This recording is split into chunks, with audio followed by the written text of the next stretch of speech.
Good morning mga kasaka. Salamat po sa Panginoon sa umagang kay ganda at sa ating kalakasan.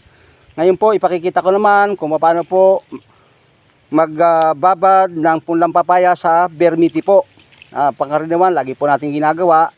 Ang ugat dahon po pwedeng ilubog po sa bermiti bago itanim para po meron siyang sustansyang taglay sa kanyang katawan po ng ating mga halaman.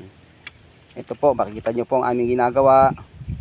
Ayan po ang punlang papaya natin. Nung simula po tayo ay namula ng butil pa. Ngayon po malalaki na po siya. Ayan po. Ito naman po ang ating mga kasama na gusto rin matuto ng mga pamamaraan ng ating pagsasaka. Ayun po isang yun, manager po ng San Miguel. Ayun po isang yun, nakaputi. Ayun po. Okay.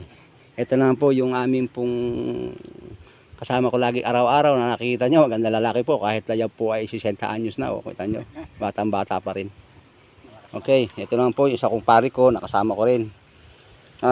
Tutok lang po kayo sa ating organic, Kasaka Organic Farm para makita nyo po ang kaganapan ng aming mga ginagawa rito po.